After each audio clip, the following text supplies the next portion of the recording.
تلاوت کردہ آیات کا ترجمہ فَكُلُوا مِمَّا رَزَقَكُمُ اللَّهُ، کھاؤ اس میں سے جو اللہ نے تمہیں رزق عطا کیا ہے، حلالاً طیبا، حلال اور پاکیزہ ہے، وَاشْكُرُوا نعمت اللہ، اللہ کی نعمتوں کی اللہ کے ہاں شکر ادا کرو، ان کنتم ایاہ تعبدون، اگر تم خالص اس خدا کی عبادت کرتے ہو۔ انما حرم علیکم المیتہ، اللہ نے تمہارے اوپر وہ جانور جو مردار ہو جائے وہ حرام قرار دیا ہے، والدم، اور اس میں سے جو بہتا ہوا خون باہر آتا ہے وہ بھی حرام ہے، ولحم الخنزیر، اور خنزیر کا گوشت، وما اہل لغیر اللہ بی، اور کائنات کی وہ تمام چیزیں جو خدا کے نام کے علاوہ تمہیں کھلائی جائیں۔ فمن استر غیر باغ، جو بندہ مجبور ہو گیا اور وہ باغی بھی نہیں تھا اور اس چیز کا عادی بھی نہیں ہے، تو اللہ اس کے لیے غفور الرحیم ہے۔ آیت نمبر 114 115، پارہ نمبر 14 سورۃ النحل۔ کلوا مما رزقکم اللہ، کھاؤ جو اللہ نے تمہیں رزق عطا کیا ہے۔ اللہ کو رزاق ماننا یہ بھی خدا کی توحید کا ایک شعبہ ہے، اور حدیث کے اندر آتا ہے کہ تمہارا جو رزق ہے وہ تمہاری موت کی طرح یقینی ہے۔ اگر تمہیں موت میں شک ہے تو پھر رزق میں شک کرو، اگر موت میں شک نہیں ہے تو رزق میں کبھی شک نہ کرنا۔ تم تو بول بھی سکتے ہو، لے بھی سکتے ہو، کما بھی سکتے ہو، ہاتھ ہلا سکتے ہو، مگر وہ پرندے چرندے جن میں بولنے کی صلاحیت نہیں، جن کے پاس کوئی کڑائی نہیں، کوئی بیلچہ نہیں، کوئی ہنر نہیں، کوئی انجینئر نہیں، کوئی سائنسدان نہیں، کوئی ڈاکٹر نہیں، وہ بھی صبح جاتے ہیں اور پیٹ کے اندر ڈالتے ہیں اور اپنے پوٹے بھرتے ہیں اور بھر کے اپنے بچوں کو واپس کھلا دیتے ہیں۔ اور رزقکم اللہ، تمہارا رزاق کون ہے؟ اللہ ہے۔ اور جب اللہ پہ یقین ہوگا تو اللہ تمہیں 100 دن روٹی نہ کھلائے تمہیں بھوک نہیں لگے گی۔ یہ بھوک ہمیں کیوں تڑپاتی ہے کہ ہم اللہ کی عبادت ہی چھوڑ چکے ہوئے ہیں، اللہ کی عبادت چھوڑ چکے ہوئے ہیں۔ سیدنا عثمان غنی رضی اللہ تعالیٰ عنہ 40 دن پانی کھانا دونوں چیزیں نہیں ہیں، اور روزہ رکھ رہے ہیں، روزہ رکھ رہے ہیں۔ وہ کہاں سے کھاتے تھے، کہاں سے پیتے تھے؟ صرف قرآن کی تلاوت کرتے تھے، پیاس بجھ جاتی تھی، قرآن کی تلاوت کرتے تھے، روٹی کی بھوک مٹ جاتی تھی۔ اللہ کو رزاق مانو، اللہ کو رزاق مانو۔ اور جو رزق آپ کو خدا دے رہا ہے اور آپ کے سامنے اور آپ نے لقمہ اپنے ہاتھ میں پکڑا ہوا ہے، پھر اس کو آپ بھگو رہے ہیں، پھر اس کو آپ منہ میں ڈال رہے ہیں، پھر اس کو آپ چبا رہے ہیں، یہ جتنے مرحلے ہیں یہ عجیب انداز ہے محبت کا۔ حدیث کے اندر آتا ہے کہ جب تم کسی غریب کو لقمہ دیتے ہو اور وہ کھاتا ہے، چباتا ہے، پھر اس کے بعد اس کو ایک مزہ اور سرور آتا ہے، تو اللہ بھی اس مزے پہ، سرور پہ خوش ہو جاتے ہیں اور تمہیں اللہ معاف کر دیتے ہیں۔ حضرت داؤد علیہ السلام کی ایک روایت ہے کہ اگر تمہارے سامنے کبھی سڑا ہوا کھانا آ جائے اور نمک تھوڑا سا زیادہ ہو یا مرچ تھوڑی سی زیادہ ہو، اب ہوتا کیا ہے، بیوی کو طلب کر لیتے ہیں، جج صاحب، ہے جی، تمہارا نمک تیز ہے تمہیں طلاق، تمہاری مرچ تیز ہے تمہیں طلاق، تم نے کھانا جلا دیا ہے تمہیں طلاق۔ حضرت داؤد نے فرمایا کہ یہ جلا ہوا کھانا آج اگر دن کے ٹائم تمہیں کھلایا جا رہا ہے تو اللہ کے ہاں صبح فجر کے ٹائم یہ فیصلہ ہوا تھا کہ آج اس کو جلا ہوا کھانا کھلانا ہے۔ تو یہ اللہ کی تقسیم ہے یا بیوی کا قصور ہے؟ اللہ کا۔ ہمارے نبی کی زندگی کا ایک خوبصورت خلاصہ ہے، آپ کے سامنے جب کھانا آتا، ان اشتہاہ اکلہ و ان شاء ترکہ، آپ کو پسند ہوتا تو آپ کھاتے، نہیں تو آپ چھوڑ دیتے، اور بڑے معززانہ انداز میں آپ بیٹھتے۔ آج ہمیں کوئی پوچھتا ہے، میں بڑا گوشت نہیں کھاتا جی، میں مرچیں کھاتا ہی نہیں جی، میں تری کھاتا ہی نہیں جی، اور میں اس چیز سے پرہیز کرتا ہوں، مجھے یہ چیز پسند ہے۔ ہمارے نبی کا یہ معمول نہیں تھا۔ اس جگہ آپ نے کچھ نہیں کہنا، ان اشتہاہ اکلہ و ان شاء ترکہ، چاہا تو کھایا، دل چاہتا ہے، نہیں تو نہیں کھایا۔ لیکن مجلس میں آپ بیٹھے ہیں، مجلس میں آپ بیٹھے ہوئے ہیں، پانی پی سکتے ہیں، آپ کو کھانا پسند نہیں ہے تو آپ سلاد لے لیں، تھوڑی سی سلاد کھا لیں، کوئی اور چیز پسند نہیں ہے کوئی تھوڑا سا میٹھا لے لیں۔ اب میزبان کے ہاں کیا ہوتا ہے کہ جناب یہ تو ہمارا خاص مہمان تھا اور اس کو یہ پسند ہی نہیں ہے، اب کیا کریں؟ اب پھر ایک حدیث میں ہے کہ بہترین کھانا وہ نہیں ہے کہ مہمان آئے تو آپ میاں اور بیوی مشورہ کریں اور اس کو کہیں جی بیٹھے تشریف رکھیں ہیں، اور اس کے بعد مشورہ کیا ہو رہا ہے جی ہم نے ذرا بریانی بھی پکا لیتے ہیں، کڑھائی بھی بنا لیتے ہیں، کھانا بھی بنا لیتے ہیں۔ وہ آیا 1 بجے کھانا دیا 4 بجے، فرمایا یہ نہیں، وہ کھانا جو آپ کے گھر میں تیار ہے اس ٹائم اس کو دے دو انشاءاللہ، یہ بے تکلف کھانا ہے اور اس کے اندر کوئی کسی قسم کا اعتراض نہیں ہے۔ تو جو اچانک مہمان آتا ہے آپ کے گھر، اس کے لیے ایمرجنسی آپ تیاری نہ کیا کریں۔ بیویاں بھی بد دعائیں دے رہی ہوتی ہیں اس کے اندر، یہ کہاں سے مصیبت ٹپ کے آ گئی ہے، کہاں سے مصیبت ٹپ کے آ گئی ہے۔ تو حلالن طیبن، حلال کھاؤ طیب کھاؤ، حلال کھاؤ طیب کھاؤ۔ اللہ رب العزت، دیکھیں ایک ماں ہوتی ہے نا، اس کا بچہ جب کھانا کھاتا ہے تو ماں بڑی کیئر کر رہی ہوتی ہے، اس کا سالن ٹھیک ہو، کوئی ہڈی اس میں نہ چلی جائے ہے، کوئی اس میں کانٹا نہ ہو، کوئی اس کی روٹی خراب نہ ہو، کوئی یہ نہ ہو، کوئی وہ نہ ہو، حالانکہ سارا حلال ہے لیکن اس کو صاف کر کے دے رہی ہوتی ہے۔ اللہ کا کیا انداز ہے اپنی مخلوق سے، حلال بھی کھاؤ طیب ہے، پاک کر کے کھاؤ۔ بھائی اگر اس کے اندر کوئی گندگی لگی ہوئی ہے، کوئی چیز لگی ہوئی ہے، اس کو صاف کر دو۔ اگر تمہیں کوئی اس کی چیز پسند نہیں ہے اس کو صاف کر دو۔ یہ تمام چیزیں۔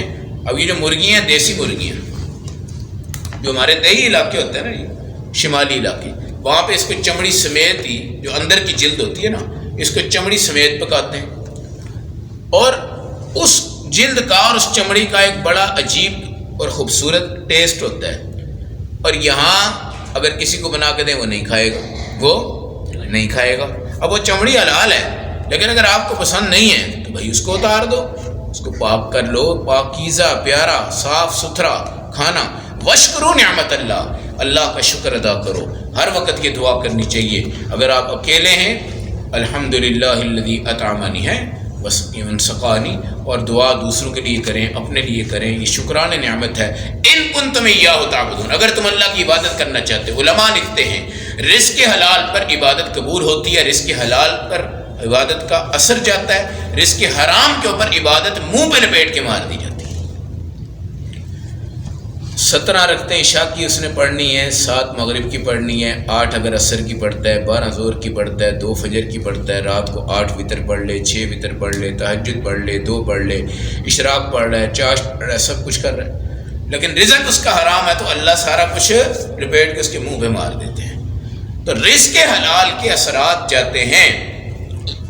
حضرت خواجہ معین الدین چشتی اجمیری رحمۃ اللہ علیہ کی والدہ تھی تو انہوں نے 6 لاکھ بندے کو دین کی دعوت دی، مسلمان ہوئے تو ماں کو کہنے لگے اللہ نے میرے سے اتنا بڑا کام لیا ہے۔ ماں کہا بیٹا یہ تیرا کمال نہیں ہے، تیری ماں اور تیرے باپ کا کمال ہے، اس نے کبھی تجھے حرام نہیں کھلایا، تیری ماں نے تجھے بغیر وضو کے کبھی دودھ نہیں پلایا۔ یہ حلال کے اثرات ہوتے ہیں، حلال کی، اس لیے حلال مانگا کرو، حلال ہی ہمارے لیے ہے، حلال ہی اللہ کو پسند ہے۔ ان اللہ جمیل و یحب الجمال، اللہ بھی پیارے ہیں اور پیاری ہی چیزیں اللہ دیتے ہیں، گندی چیزیں اللہ نہیں دیتے۔ حرم علیکم المیتہ، میتہ حرام ہے۔ میتہ کیا ہوتا ہے؟ ایک جانور ہے وہ ایسے ہی مر گیا، ایک جانور ہے گلا گھونٹ کے مار دیا، ایک جانور ہے اس کو دبا کے مار دیا، شرعی طور پہ ذبح، بسم اللہ پڑھنا، اللہ اکبر پڑھنا، پھر اس کو ذبح کرنا ہے، اور اس جانور میں ایک خون ہوتا ہے جو اچھل کے باہر نکلتا ہے، یہ خون ہے، اس کو دم کہا گیا ہے قرآن میں۔ یہ خون کیا ہے؟ حرام ہے۔ جس وقت یہ نکل جاتا ہے، اب آپ نے گوشت بنایا، گوشت کے ساتھ بھی خون لگا ہوا ہوتا ہے، خون لگا ہوا ہوتا ہے، مگر وہ خون حلال ہے، وہ حرام نہیں ہے۔ جو ایک دم سے نکل گیا اس کو دم مسفوخ کہتے ہیں، اس کو بہتا ہوا خون کہتے ہیں۔ یہی مثال ہماری بھی ہے، اگر ہماری انگلی سے کبھی کوئی زخم سے 1 قطرہ خون کا پیدا ہوا، 1 قطرہ، اس سے آپ کا وضو نہیں ٹوٹے گا۔ اگر وہ 2-4 قطرے پیدا ہو کے اوپر جا کے نیچے گر گیا ہے نا، اس سے آپ کا وضو کیا ہو جائے گا؟ ٹوٹ جائے گا۔ یہ بہنے والا جو خون ہوتا ہے نا، یہ گندا ہوتا ہے، یہ حرام ہوتا ہے۔ اب گوشت کے ساتھ بھی لگا ہوتا ہے، کلیجی کے ساتھ خون لگا ہوتا ہے، ہر چیز کے ساتھ خون لگا ہوتا ہے، وہ حلال ہے، حرام نہیں ہے۔ پھر بھی آپ کی طبیعت، آپ اس کو دھوئیں، 10 مرتبہ دھوئیں، 20 مرتبہ دھوئیں، 30 مرتبہ دھوئیں، کوئی اس میں مسئلہ نہیں ہے۔ تو مردار وہ جانور ہوتا ہے جس کو شرعی طور پہ آپ نے ذبح نہیں کیا۔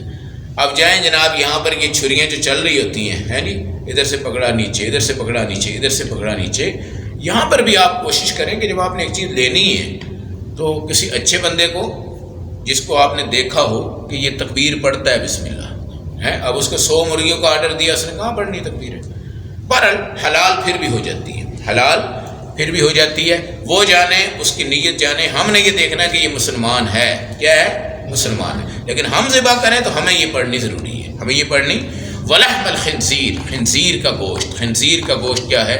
حرام ہے، کفار کھاتے ہیں، مشرک کھاتے ہیں، منافق کھاتے ہیں، ان کے یہ مقدر میں وَمَا أُهِلَّ لِغَيْرِ اللَّهِ بِهِ، خدا کے نام سے ہٹ کے کوئی چیز کسی کے نام پہ دو گے ہے، یہ ایسی بکرا دیتا ہے دادے دے نہ آتے قاری صاحب، نہیں، اللہ کے نام پہ دینا ہے، اور ثواب اصال ثواب مرنے والوں کو کریں جی، چاہے کوئی نیک ہو، بدکار ہو، گندا ہو، کچھ بھی ہو، ذبح کس کے نام پہ ہوگا؟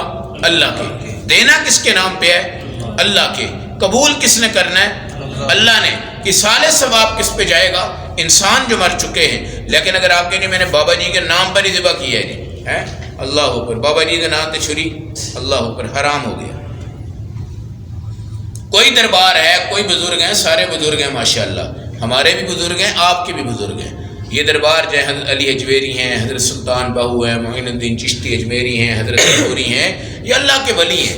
آج کل لوگ مجاور جو بن چکے ہیں نا، انہوں نے یہاں گند پھیلا دی ہے، اور یہ کھا رہے ہیں، شراب پی رہے ہیں، اور حرام، اور اس کے نام پہ چادریں ہیں جی، دادا صاحب کے نام پہ چادریں، ان کو چادروں کی کیا ضرورت ہے بھائی؟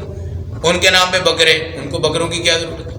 کے نام پہ دیگیں، وہ دیگیں دو اللہ کے نام پہ، بکرا دو اللہ کے نام پہ، جو کچھ بھی کرنا ہے تم اللہ کے نام پہ کرو، ثواب دے دو حضرت علی اجمیری کے نام پہ، کسی کے نام پہ ثواب دے دو، اتنا سا اختلاف ہے، لوگ اس کے اوپر ہی جناب دینی تحصیل دیتے دینی۔ اب یہ 11ویں 12ویں 15ویں 18ویں 20ویں جو مرضی آپ بنا لو، بتاؤ یہ اللہ کے نام پہ دی جاتی ہے؟ اور شیخ عبد القادر جیلانی ہمارے بہت بڑے بزرگ گزرے ہیں، انیت الطالبین ان کی کتاب ہے، اس کے اندر حضرت نے لکھا ہے کہ یہ سب چیزیں شرک ہیں، سب چیزیں، اللہ حی القیوم ہے، جانور کو لانے والا، بنانے والا، زندہ کرنے والا، بڑا کرنے والا آپ کے ہاتھ میں دے رہا ہے۔ اب ہماری بے وفائی کیا ہے؟ ہم خدا کے نام سے ہٹ گئے، کسی اور کے نام پہ دے گے۔ حرام کھانا کبھی جائز نہیں ہے۔ فمن استر غیر باغ، جو مجبور ہو گیا، مجبور کون ہے؟ کہ آپ کے پاس طبیب، حکیم، ڈاکٹر، ساری دنیا آتی ہے اور وہ کہتی ہے کہ کسی دوائی میں اس کو شفا نہیں ملے گی، اس بندے کو اگر خنزیر کے گوشت کی ایک بوٹی کھلاؤ، کیا کھلاؤ؟ ایک بوٹی، یا فلاں حرام جانور ہے اس کی 1-2 بوٹیاں اس کو کھلا دو، اس کی زندگی کیا ہو جائے گی؟ بچ جائے گی۔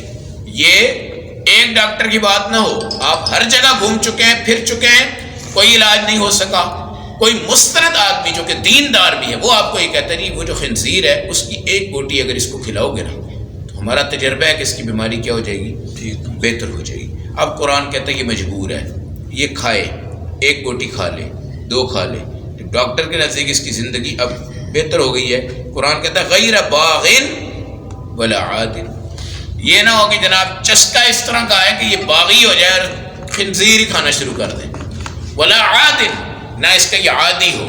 بس شراب ہے، کوئی بندہ کہتا ہے جی شراب پینے میں اس کو کیا مل جائے گی؟ شفا مل جائے گی۔ ایک قبیلہ تھا، اس کا نام تھا قبیلہ عرینیہ، یہ مدینہ میں آئے، وہاں پر ان کو طبیعت خراب ہو گئی، خارش، الرجی جس کو کہتے ہیں، حضور پاک کے پاس آئے، آپ نے فرمایا بھائی اونٹ جو ہیں باندھے ہوئے ہیں ان کا جو باڑ ہے ان کو وہاں پہ لے جاؤ، وہاں پہ ان کو ان کا پیشاب بھی پلانا، پیشاب، اور ان کا دودھ بھی پلاؤ، کیا کرو؟ پیشاب بھی پلاؤ، دودھ بھی پلاؤ۔ اب وہاں سے وہ لے گئے اور ان کو پیشاب بھی پلایا گیا، دودھ بھی پلایا گیا، اللہ نے ان کو شفا دے دی، ٹھیک ہے۔ لیکن حضور پاک نے فرمایا کہ ان کے لیے خاص ہے، ان کے لیے اللہ نے وحی کے ذریعے بتایا بھائی ان کو یہ پلا دو، کیا ہو جائیں گے؟ ٹھیک ہو جائیں گے۔ تو کبھی کبھی علاج کے طور پہ جو مجبور آدمی جس کا کوئی راستہ کائنات میں موجود نہ رہ گیا ہو، وہ صرف اتنا جتنا کہ اس کے ضروری شمار کیا جاتا ہے وہ کھائے گا، اس پہ گناہ نہیں ہے، گناہ نہیں ہے۔ اس طرح یہ جو سود ہے اس میں اکثر لوگ رکھواتے ہیں، بعد میں کہتے ہیں ہم توبہ کرنا چاہتے ہیں، کیا کرنا چاہتے ہیں؟ توبہ، ٹھیک ہے جی۔ اب بینک آپ کو کہتا ہے ٹھیک ہے جی اپنا پیسہ بھی پھڑو، سود بھی پھڑو، سود بھی، اب وہ سود کو کرنا کیا ہے ہم نے؟ یہ ایک سوال ہوتا ہے۔ تو بھائی اس سود کو آپ ہر اس بندے کو نہیں دے سکتے جس کے پاس چند لقمے ہیں، چند روٹی کے ٹکڑے ہیں، اس کو نہیں دے سکتے۔ اس بندے کو دے سکتے ہیں جس کے پاس ایک لقمے کا بھی انتظام کوئی نہیں، یا اتنا مفلس ہو چکا ہے کہ اس کی جوان بیٹیاں ہیں اور ان کے لیے پردے کی رات کو کوئی چیز نہیں ہے جس کے نیچے وہ بیٹھ سکے، یا ان کا جو شرعی لباس ہے وہ بھی موجود نہیں ہے۔ اس بندے کو وہ آپ دے سکتے ہیں سود، لیکن اس میں آپ نے ثواب کی نیت نہیں کرنی کہ جناب میں اس کو 10 روپے دے رہا ہوں تو مجھے 700 نیکیوں کا ثواب ملے گا، وہ آپ کی نیت نہیں کرنی۔ ایک حرام ہے، اس میں دریا میں پھینک دو، اس کو جلا دو، جو مرضی کر دو، لیکن اگر ایک ایسا فقیر ہے جس کے پاس کوئی ایک لقمہ بھی نہیں ہے، یا اس کی بیٹیاں جوان ہیں اور اس کے لیے کوئی بندہ اس کی طرف توجہ ہی نہیں کر رہا، یہ بھی مضطر ہے، یہ بھی مجبور ہے، تو یہ گزارشات زندگی ہیں آپ کو اللہ نے سکھائی ہیں۔ تو مردار سے، خنزیر سے، خون سے، خاص طور پہ غیر اللہ کے نام پہ ذبح کرنا، یہ جو 11ویں کا مسئلہ آتا ہے نا اس وقت، یہ بالکل غیر اللہ ہے۔ یہ کوئی بریلوی کا مسئلہ نہیں ہے، نہ کوئی دیوبندی کا مسئلہ ہے، یہ قرآن کا معاملہ ہے۔ اور یہ سب جو ہے نا اللہ کے نام پہ نہیں دیتے، اور اتنا عقیدت سے یہ مناتے ہیں کہ خالص دودھ ہمیں پورے بازاروں میں نہیں ملتا، 11ویں کے دودھ پہ جو سبیل ہوتی ہے وہ خالص ہوتی ہے، محرم الحرام میں جو سبیل لگتی ہے نا دودھ کی وہ خالص دودھ ہوتا ہے، 2 نمبر دودھ نہیں ہوتا۔ ویسے ہم ڈھونڈتے رہتے ہیں کہیں پہ خالص نہیں ملتا۔ اللہ ہمیں ہدایت دے، اس کے اندر بندہ مطالعہ کرے، بندہ اس کو پڑھے، بندہ اس کی تاریخ پہ جائے۔ لوگ کیا کرتے ہیں ایک دم سے سکہ چلاتے ہیں کہ مولوی انہوں نے یہ کہہ دیا، انہوں نے وہ کہہ دیا۔ مولویوں کی مسئلہ نہیں ہے، قرآن کو پڑھو، قرآن آپ سے خود مخاطب ہو رہا ہے، اس میں کسی مولوی کی، کسی فرقے کی، کسی عقیدے کی کوئی بات نہیں ہے۔ میں نے کہا شیخ عبد القادر جیلانی رحمۃ اللہ علیہ کے نام پہ دو، الحمدللہ کوئی مسئلہ نہیں، لیکن اللہ کے نام کی نیت ہے، ثواب ان کے لیے ہے۔ اللہ ہم سب کو عمل و سمجھ کی فہم کی توفیق عطا فرمائے۔